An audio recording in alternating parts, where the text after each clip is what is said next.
ఒకటి నిజంగా సంధ్యా థియేటర్ దగ్గర స్టాంపేడ్ జరగడము చాలా దురదృష్టకరము. ఏంటంటే అన్‌ఫార్చునేట్ థింగ్. ఇప్పుడు ఆ ఇన్సిడెంట్‌ని బేస్ చేసుకొని ఇవాళ ఒక ఫిల్మ్ యాక్టర్, అందులోను national award winner Allu Arjun గారిని అరెస్ట్ చేయడం అనేది ఒకంత ఆహ్, ఆశ్చర్యం కలిగిస్తా ఉంది. ఎందుచేతనంటే నిజంగా చనిపోవడం అనేది బాధాకరమే. నేను కాదని అనట్లేదు. కాకపోతే అది ఒక యాక్సిడెంట్ జరిగింది. ఇదే ఎవరు కూడా పర్పస్‌ఫుల్‌గా చేయరు కదండీ. ఇప్పుడు నేను ఒకటే అంశం చెప్తా ఉన్నా. ఫిల్మ్ మూవీస్ తీసినప్పుడు ఫస్ట్ డే ఆడియన్స్‌తో పాటు సినిమా చూడడం అనేది గత 20, 25 సంవత్సరాల నుంచి కూడా చిన్న హీరో దగ్గర నుంచి పెద్ద హీరోల దాకా వీళ్ళందరూ కూడా వెళ్ళి ఆడియన్స్‌తో పాటు మూవీ చూసి ఎంజాయ్ చేస్తారు. మరి ఆ 'పుష్ప 2'కి వచ్చిన క్రేజ్‌కి కానీ లేకపోతే ఇంకొకటి కానీ ప్రజలు విపరీతంగా అక్కడికి రావడం వలన మరి అక్కడికి స్టాంపేడ్ జరిగింది. ఇప్పుడు ఒకటి సివిక్ రెస్పాన్సిబిలిటీ అనేది అందరికీ ఉండాలి.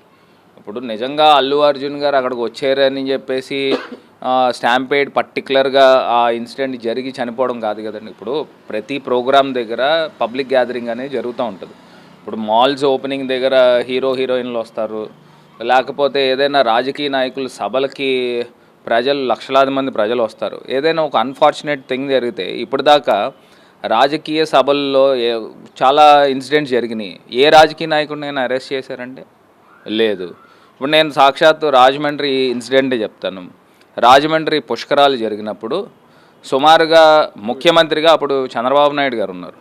ఆయన కుటుంబ సమేతంగా పుణ్యస్నానాలు ఆచరించినప్పుడు ఆల్మోస్ట్ 24 అవర్స్ నుంచి ప్రజల్ని అక్కడ జమ చేసిన సందర్భం. ఇప్పుడు ఆయన స్నానం చేసి వెళ్ళిన తర్వాత ఒక్కసారి గేట్స్ ఓపెన్ చేయడం వలన 29 మంది చనిపోయారు. మరి దానికి ఎవరు బాధ్యత వహిస్తారండి? ఇప్పుడు అల్లు అర్జున్ గారిని అరెస్ట్ చేశారు, సరే బాగుంది. మరి చంద్రబాబు నాయుడు గారిని ఎందుకు అరెస్ట్ చేయలేదని అడుగుతున్నా. ఇప్పుడు చంద్రబాబు నాయుడు గారు స్నానం చేయడం వల్లనే కదా అక్కడ ప్రజలందరినీ కూడా రాత్రుల నుంచి మొత్తం అంతా కూడా ఒక 20 అవర్స్ నుంచి అక్కడ జమ చేసింది. మళ్ళీ ఒక ఫిల్మ్ డైరెక్టర్ని పెట్టుకుని షూటింగ్ చేసిన కార్యక్రమాలు కూడా అప్పుడు జరిగినాయి. ఇది అందరికీ కూడా ప్రజలందరికీ కూడా తెలిసిందే. మరి చంద్రబాబు నాయుడు గారిని ఎన్నిసార్లు అరెస్ట్ చేయాలా అని అడుగుతున్నా.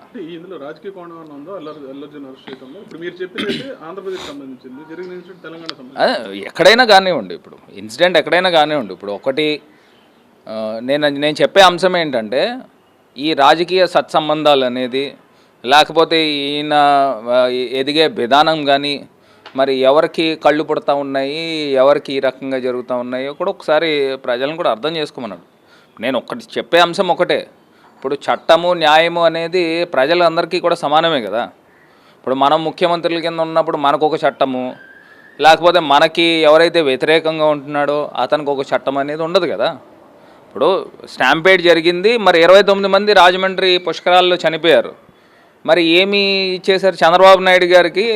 ఆయన రిటైర్డ్ జడ్జితో పెట్టి క్లీన్ చీట్ కూడా ఇప్పించుకున్నాడు. అప్పుడు క్లీన్ చీట్ ఇప్పించుకున్న అతని ప్రమేయం లేదు, భక్తుల యొక్క అతి ఉత్సాహంతో స్టాంపేడ్ జరిగిందనేది ఆ రిపోర్ట్లో సారాంశం. మరి ఇతను అల్లు అర్జున్ గారు అక్కడికి వెళ్ళాడని అక్కడ స్టాంపేడ్ జరిగి ఆయన పైన కేసు కట్టారు. మరి ఫిలిం ప్రొడక్షన్ పైన, లేకపోతే అక్కడ ఉన్న ప్రొడ్యూసర్స్ పైన, లేకపోతే డైరెక్టర్స్ పైన వీళ్ళెవరికి కూడా అరెస్ట్లు ఏం జరగల. అతను ఒక్కడిని ఎందుకు టార్గెట్ చేస్తూ ఉన్నారు అంటే ఇందులో రాజకీయ కుట్రకోణం కూడా కనబడుతుంది, పొలిటికల్లీ మోటివేటెడ్గానే కనిపిస్తూ ఉంది. ఇప్పుడు థియేటర్ యాజమాన్యము, అదేవిధంగా పోలీస్ డిపార్ట్మెంట్ కూడా, ఇప్పుడు ఇతను హీరో అనే అతను అక్కడికి వస్తున్నాడని తెలిసినప్పుడు మరి ఖచ్చితంగా పోలీసు కూడా అంతే బాధ్యత ఉండాలి కదా. ఇప్పుడు అక్కడ పోలీసులు కూడా దగ్గర కూడా పర్మిషన్ తీసుకునే ఉంటారు జనరల్గా. మరి వచ్చినప్పుడు పోలీసుది కూడా అదే బాధ్యత ఉండాలి కదా.